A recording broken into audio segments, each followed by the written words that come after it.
Hi again, everybody. Welcome back to the marketing and product track. If you were here before, then I guess you've not moved. So hi, and if you're new, then great stuff. We're just going to wait for a couple of more minutes just in case anybody wants to come into this track. But I think we are all good to go now. So next up here we have Amy Williams from Goodloop, and she's going to be talking to us. I'm very excited about advertising's positive revolution, so really looking forward to this one. Amy, if you would like to bring yourself on stage. Amazing. Hi, Amy. Hiya. So I'm going to turn off my camera and microphone now, and I will let you take the lead, and good luck and enjoy. Nice, cool, thanks. All right, I'm going to share my screen and do a couple of slides. Hi, my name's Amy. I'm the founder and CEO of Goodloop. Goodloop is an ethical advertising platform. So we are really at the heart of bringing purpose and positivity and ethics to the advertising industry. And I'm really excited to share that with you today. I'm going to share my screen and go through a couple of slides. I now can't see the platform, so I hope that you can see this. I'm going to crack on. If it's not working, then someone just jump out at me. But okay, I'm going to be talking about advertising's positive revolution. And in terms of the agenda for this session, I'm going to do a little bit of an introduction to myself and my company and what we do. And then we're going to play a game just to get everyone a little bit get everyone moving a bit, because obviously these virtual sessions are so much shitter than if we could all just meet each other properly. Then I'm going to talk a little bit about purpose and why it works and how it taps into the sort of cultural zeitgeist. And then we're going to talk about how you can leverage this within advertising to make advertising more meaningful in the world. So this is the mission behind my business. This is the reason I started the company, is the idea of making advertising a positive force. I started my career at Ogilvy, so I come from a creative agency background, and spent my time building brands from a sort of strategic point of view, seeing so many brands come through that were thinking about purpose. This was back in sort of 2014, 2015. So Unilever had just done this big study that showed their social and sustainable brands grew 50% faster than the rest of their portfolio. They've since repeated that study, and it's now like 76% faster. Like the evidence is so solid that if you talk about things that really matter, you also sell more soap. And that really drove me, and I was really excited about that idea. So I left Ogilvy and I founded Goodloop. I started Goodloop in October of 2016. So we're just 4 years old. Oh my God, this is our birthday next week. And so we call ourselves the purpose-powered advertising platform, which means that we use advertising money to fund amazing causes around the world, whilst driving engagement in ads, and then also building brand love and advocacy and all those really important metrics. I'm also very proud to say that we are the only advertising technology company in the world to be B Corp certified, which means that we have subscribed to a set of principles around corporate transparency. And basically, we've baked into the Articles of Association, at the very legal foundation of our business, we've baked in a commitment to deliver both purpose and profit as equal priorities. So yeah, something I'm really proud of and a massive advocate for. I'll talk a little bit about B Corporations again at the end. So just to give you an idea of what we do, this is an example of a Goodloop advert. I'm going to mute it, but as you can see, we take a Dove ad. This is a TV ad or a YouTube ad that they're running. We wrap it in this interactive format, and then you have a 15-second countdown along the top. So if you don't press the skip button and sit on your hands and get to the end of that countdown, then the padlocks on those charities unlock, and the user can choose a charity to give 50% of the advertiser's money to. So you get to do good for free simply by watching an ad, and Dove gets you to not skip and to meaningfully give a little bit of time and attention. It's super simple, really, what we do. And because of our ethical formats, we've raised over £1 million to amazing charities around the world. We funded human rights campaigns, we funded beach cleanups and turtle nest mapping, like all sorts of awesome stuff. And I'm so proud to say that in August of this year, we hit £1 million milestone. So through harnessing ad money that would have otherwise gone to Facebook or YouTube, we've funded over £1 million to amazing charities. So in celebration of that, I thought we could play a game. I don't know if you've heard of it. Who Wants to Be a Millionaire? I've written a Who Wants to Be a Millionaire quiz. I'm going to send you a link if you want to like actually get involved. Oh man, stop sharing. This is on the fly, guys, so let's see if it works. So I've set this up as like a Google form, which means if you want to, in the general chat, there is a link there so you can actually play along. And you can enter your answers, and then if you enter into the draw at the end, then we'll actually donate 50 quid to a charity of your choice. So click on that forms link if you want to play along, or just play along in your head and enjoy yourself. All right, so question number 1. For £10,000, Cadbury's worked with us last year as part of an ongoing partnership that they have with Age UK. So it was their Christmas campaign. It was a really wonderful ad. And as well as donating to Age UK, what else did the campaign encourage people to do? A, donate your time. B, donate your clothes. C, donate your words. Or D, donate your tea bags. So pick answer A, B, C, or D. If you're on the Google form, you can just select it on there. And we'll go to the next question. For £50,000, in the last 20 years, the proportion of the world's population living in extreme poverty has A, almost doubled, B, remained more or less the same, C, almost halved, or D, the data is indecisive.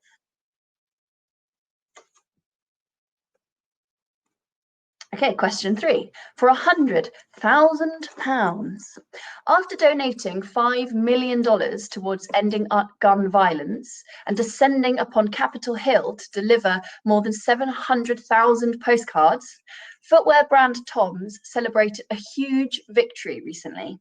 What was it? A, the Bipartisan Background Checks Act of 2019 passed in the House of Representatives.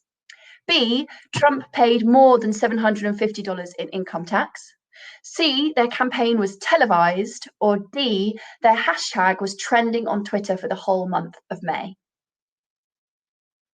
Again, if you want to join in, then there's the Google Forms link. And we're on to question 4. For £500,000 now, guys, of imaginary money, in all low-income countries across the world today, how many girls finish primary school? A, 5%, B, 20%, C, 40%, or D, 60%. And finally, the $1 million question.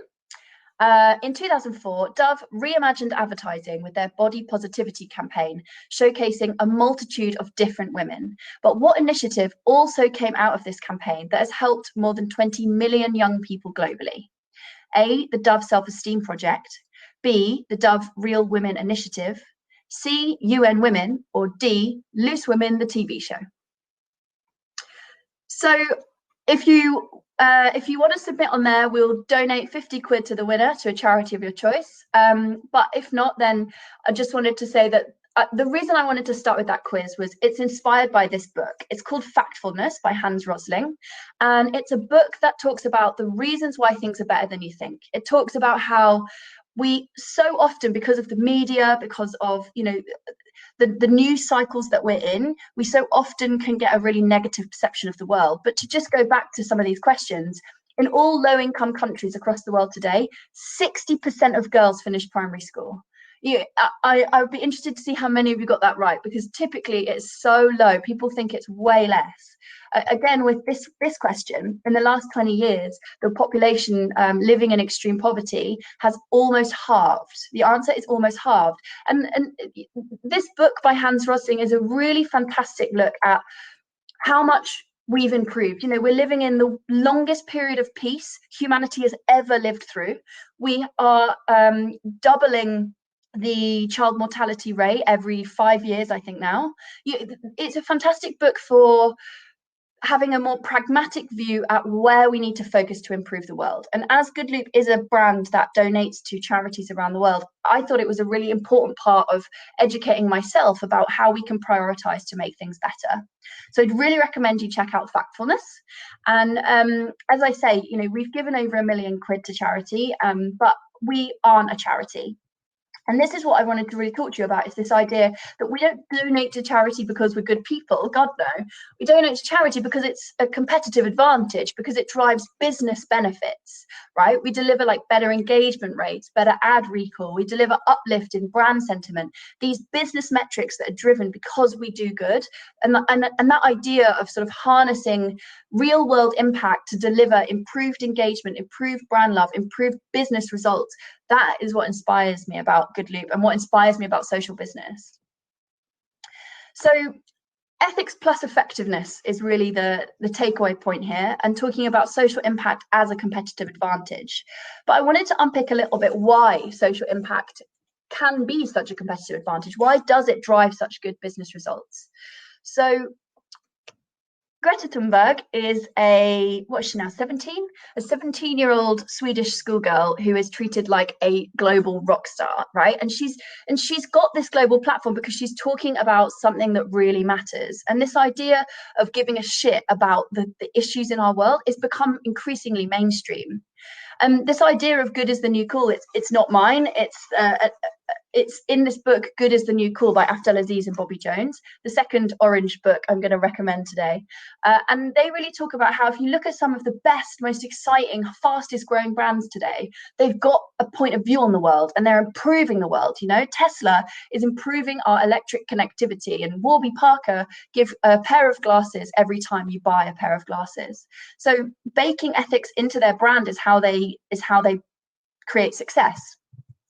And this is also true of celebrities. So, you know, from Lady Gaga to Billie Eilish, all of the big celebrities today are using their platform to talk about issues that matter and becoming advocates for the unheard voices in our society.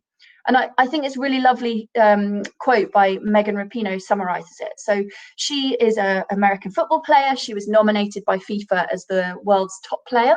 And her acceptance speech, she said, "Lend your platform to lift people up."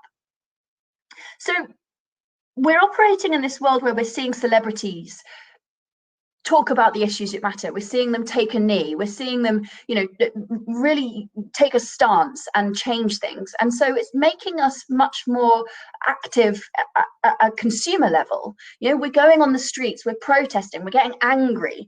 Activism is becoming more mainstream. I love this stat from Pinterest that shows protest signs on their platform grew by 6,000% last year. You know, there's just this real resurgence in our voice as a consumer. And a really important way that we express our voice is through the brands we wear. You know, like, this is business theory 101, right? The role of a brand. There's two things a brand does.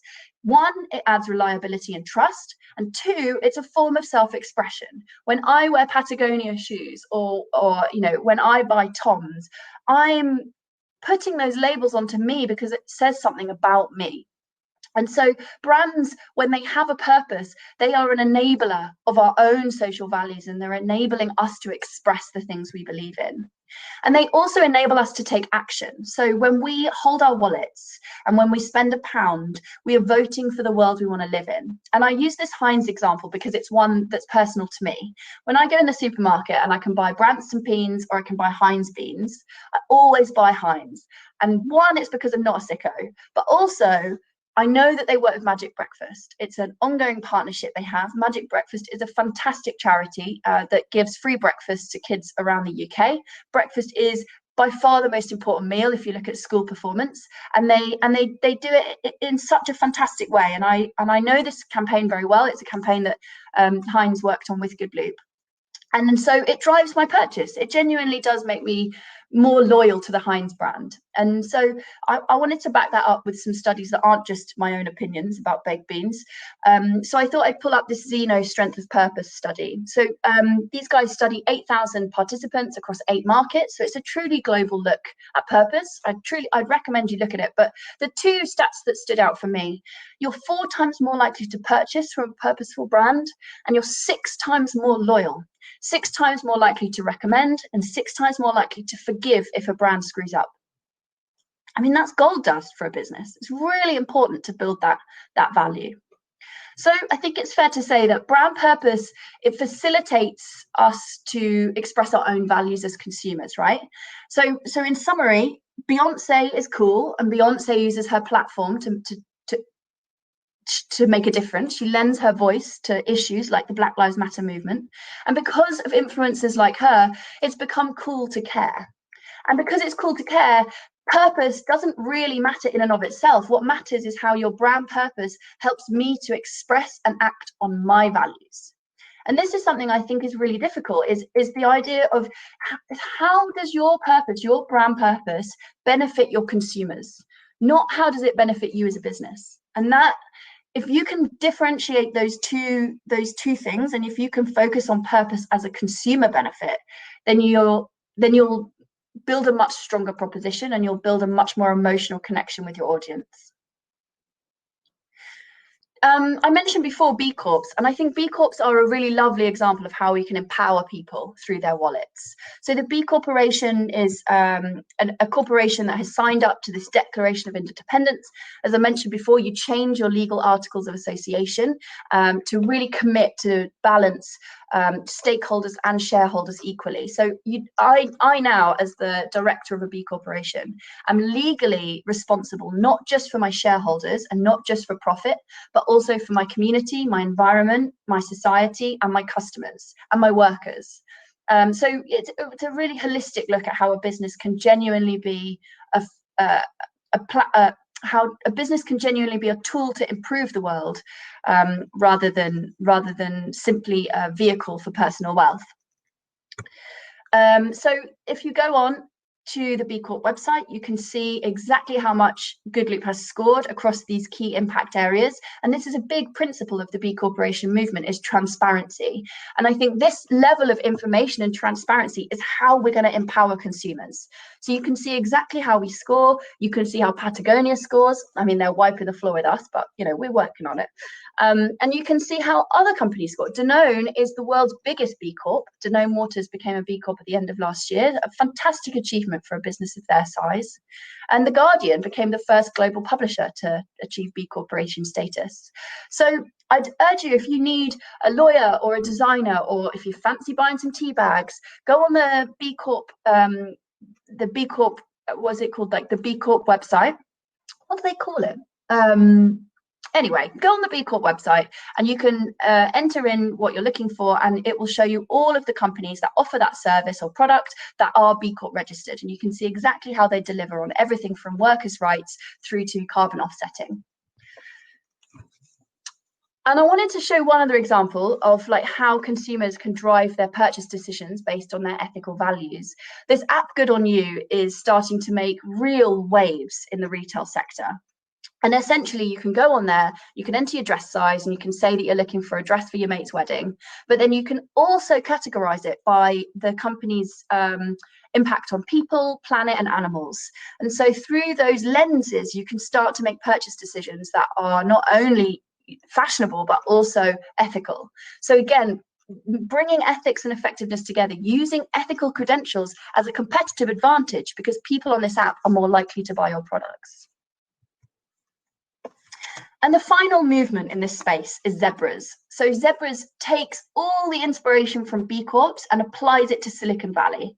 And this image on their website I love so much. So the image on the left is of a unicorn, and it is full of pale, stale old men. It's full of luxury and wasting money and scaling without any scaling without any thought for sustainable growth or shared resources or protecting the stakeholders. You know, brands like Uber and Facebook and Airbnb, these companies that are worth over $1 billion, they are what's called a zebra.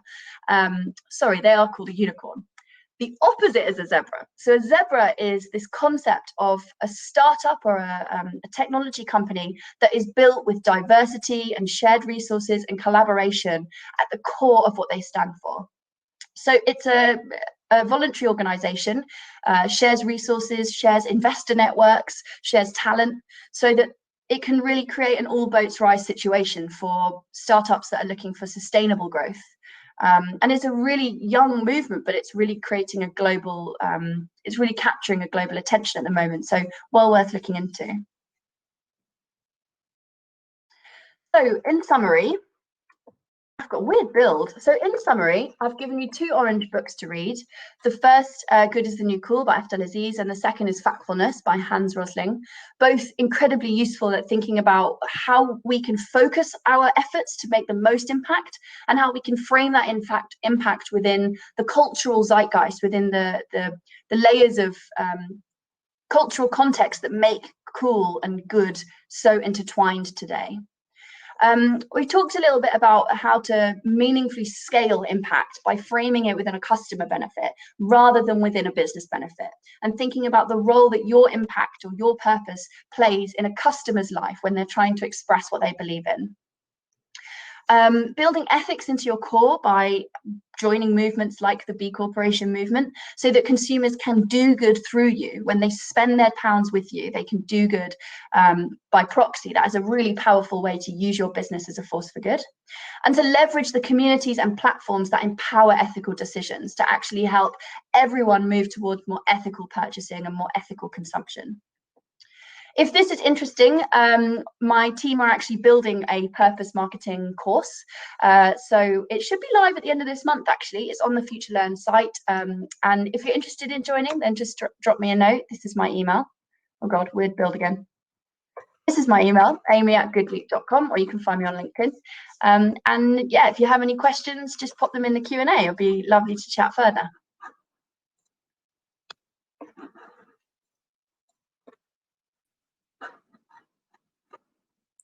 Hi, Amy. That was great. Thank you so much. I think we do have a couple of minutes left in case anybody has any questions. If you want to ask any questions, on the right-hand side next to the chat, you can see the little Q&A button. So if you do have any questions, then feel free to drop them in there for Amy. If not, we'll give that a little minute or so. And if not, what we'll do is just head back to the main breakout room, and then we've got a couple more talks coming up from 5:30 till 6. So I'll just give you a quick run through what talks we have coming up next. So if you go back to the restructuring sustainability track, we've got Naomi Alexander-Nader talking about building communities for systems change and tech. If you stay on this platform with us in marketing and product, we've got Ishveen Anand talking about the best practices on working with athletes and fitness influencers, And in the tech track, we've got Yasmin Morrison from Harvard University talking about giving people freedom through technology. So up to you which one you'd like to go to. I think what we'll do is, we do have one question coming in there. Amy, so I'll let you take that one. Have you seen companies seriously change their values over the last year and an increase in new sales as a consequence? Yeah, actually, there's a few good examples of that. I think that the last few months have been such an existential crisis for brands. You know, we've had the COVID crisis and consumers be in this incredibly scary and uncertain time where we're really looking for brands that reassure us and that help us across a whole spectrum of different needs. And one brand that I think did really well during that particular time was Deliveroo, because they introduced contact-free delivery straight away. So they really reassured their customers and they protected their workers, unlike Sports Direct, who just sent all their workers off because everyone needs new trainers during a crisis. But they also use their platform to fund meals for frontline healthcare workers. So Deliveroo funded them, but you could also, as a Deliveroo consumer, you could buy a meal for an NHS worker when you bought your Mackies or whatever. And so it kind of goes back to what I was saying about like leveraging your purpose as a way to empower your consumers to do good. Like, it was lovely Deliveroo donated, and they should do that definitely. But it was also really nice that I could do my little bit of good whilst also getting my, cheeky Dominoes. So I think they did a fantastic job. Another one that's been very impressive, in my opinion, is Netflix. In response to the Black Lives Matter movement, again, it's actions, not words, but they created a section of their Netflix platform which was exclusively for Black stories told by told by and for Black communities. So just creating a space for quite unheard voices, especially in that industry. And it was going to be just a sort of flash in the pan PR stunt, but it was so popular that they've made it a permanent feature on the Netflix platform, which is fab, which is so important. It should have been there before, but at least it's there now. And I think it's really powerful because it's an example of actions rather than just hot air.